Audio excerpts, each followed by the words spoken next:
Hola, ¿qué tal? Soy Manuel Calandra de Inconscientes en Pantufla y hoy en este video vamos a traer la significación del falo.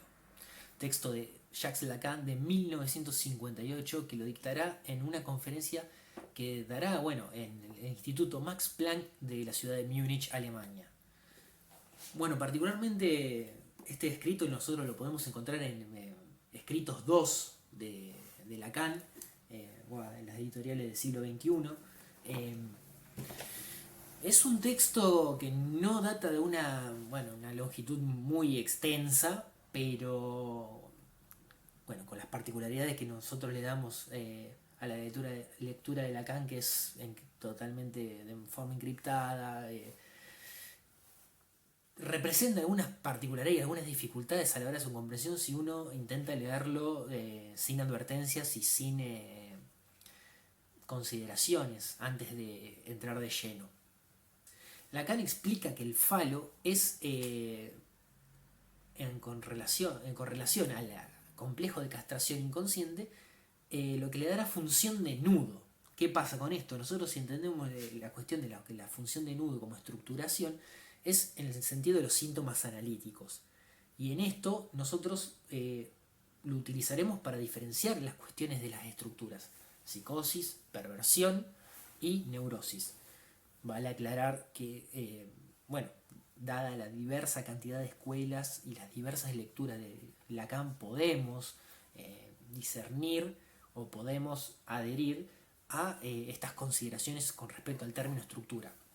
Por lo pronto, para hacerlo de una forma lo más sencilla y lo más tranqui a la explicación, que no conlleva a la finalidad de este video, utilizaremos el término estructuras como parte de una aclaración, ¿sí? Bueno, en esta asunción inconsciente de la posición del falo con respecto a su identificación con el sujeto, él dará lo que serán las dos posiciones sexuadas, ¿sí? Por un lado dirá que hay una posición masculina o fálica, que él la determinará como que es jugar a tener el falo sin serlo.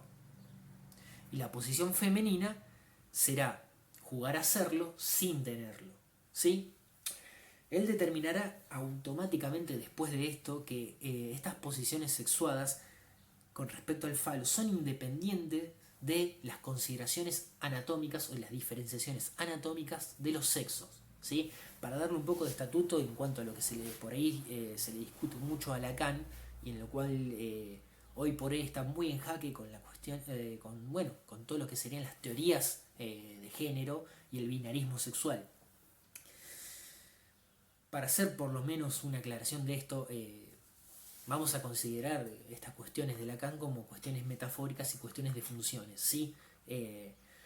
Probablemente hay que leerlo en su contexto y en cuando surgió. En este momento estamos hablando de los años 50, pero inclusive si nosotros lo trasladamos ahora, entendamos esto en términos, por ahí como veníamos nombrando en los videos, estructuralistas, en términos de oposiciones. O sea, no se puede ser activo y pasivo, sí y no, alfa y beta, por poner términos que no sean congruentes en un mismo tiempo. Inclusive a mí se me ha dado de pensar en cuestiones de lectura del texto como unas posiciones dinámicas.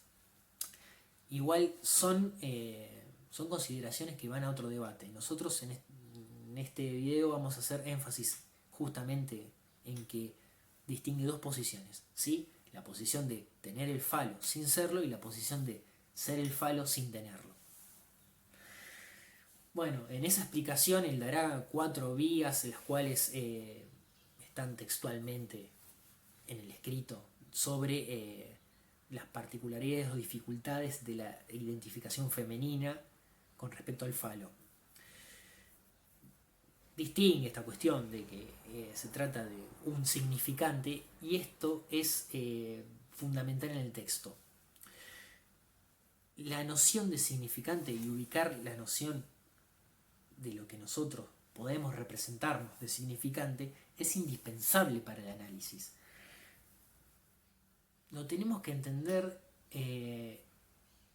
como opuesto al significado. Y acá invierte lo que sería el signo sosiriano, donde lo que importa acá es el significante y no el significado, ¿sí?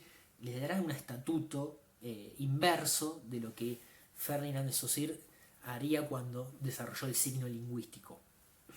Lacan definiría al falo como un significante y lo pone en relación al deseo. El falo sería el significante primordial, quien ordena el resto. Él lo define así, o sea, el falo se esclarece por su función, ¿sí? En términos de función, el falo como significante. No estamos hablando de pene, no estamos hablando de un objeto, no estamos hablando de ninguna cosa que nosotros podamos representar pura y exclusivamente por el lado de lo biológico.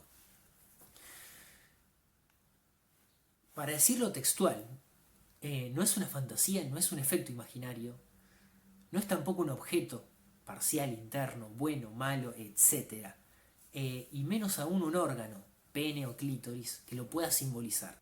El falo es un significante destinado a designar en su conjunto los efectos del significado. ¿Sí? ¿Qué queremos decir con esto?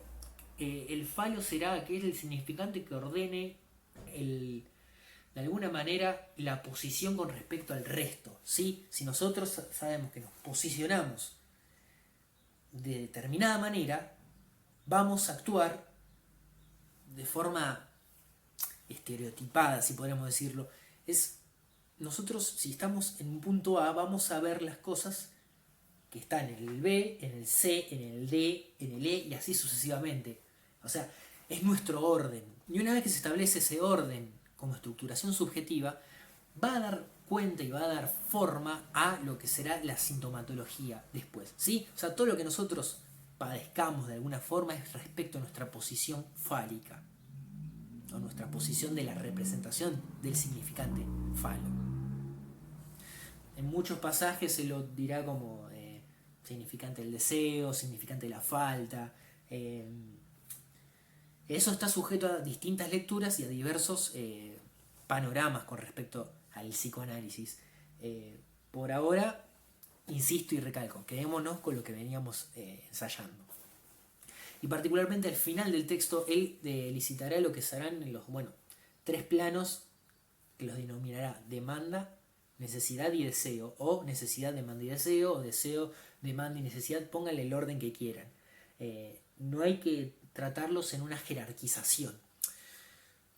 Hablando en gaucho y lo más sencillo posible, el deseo estará todo articulado en base a, cuestiones de satisfacción puramente, o del lado más de lo biológico, del lado más de las necesidades, ¿sí?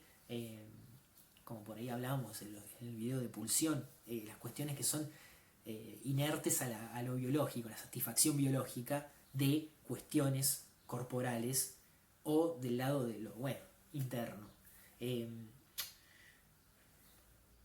¿Por qué hago esta aclaración? Por no caer en las cuestiones del cuerpo de Lacan, que también es otra discusión. O sea, como verán, el psicoanálisis lacaniano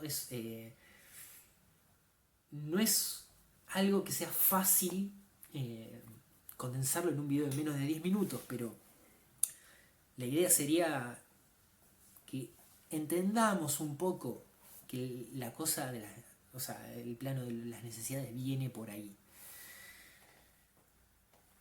La cuestión de la demanda, la cuestión de la demanda siempre está en relación con todo lo que sea proveniente del otro, ¿sí? La demanda es demanda de amor, ¿sí? Y después nos quedaría el deseo, que el deseo es esa relación y esa articulación que se establece entre la necesidad y la demanda. ¿Qué pasa con esto? Vamos a poner un ejemplo práctico, pero antes que nada yo les quisiera leer la definición de deseo, ¿sí? El deseo no es ni apetito de satisfacción ni demanda de amor. ¿Estamos? Sino la diferencia que resulta de la sustracción del primero a la segunda, la sustracción de la satisfacción de necesidad a la demanda de amor. Eso es un ejemplo de la definición que da de deseo. Pero nosotros, por ejemplo, vayamos a la articulación de Una mamá que llama al hijo para comer y él no quiere porque está jugando con sus amiguitos al fútbol. La madre insiste y llama al niño y este, a su pesar de que su deseo es querer seguir jugando al fútbol, responde al llamado materno y va a alimentarse o va a comer en familia a la mesa. ¿Qué pasa con esto? Acá operan creo que las tres necesidades. Sí, es un ejemplo muy burdo, pero como respondiendo a la necesidad del video de hacerlo sencillo. Si bien hay una condición biológica o algo que esté enlazado a la necesidad o a esa satisfacción, porque será el horario de comer, tenga hambre o no, y ese deseo se articule, el niño respondió a la demanda de la madre, al llamado, que sería vení para casa. Y ahí el deseo se articula entre el seguir jugando al fútbol, porque quiero jugar al fútbol de una cuestión consciente, a una cuestión más del lado del inconsciente, de decir, bueno, respondo porque deseo estar cerca de mi madre. Es un ejemplo, es una particularidad, pero si es esclarecedor, mejor. La idea es poder articularle un poco de eso con una cuestión muy psicológica del psicoanálisis, es psicologizarla. Pero en términos generales, lo que diría la significación del falo, Lacan, sería esto, la cuestión de responder a la demanda del otro, en la cual la demanda aloja el deseo. Y en esta articulación entre la necesidad y la demanda se encontraría.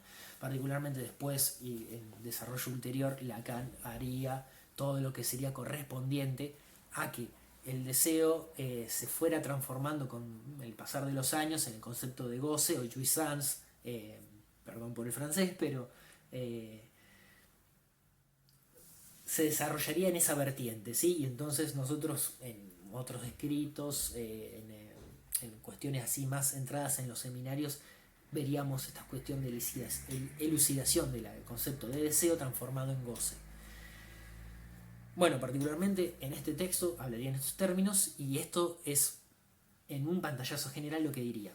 Espero que les haya gustado y nos vemos en la próxima. Muchas gracias.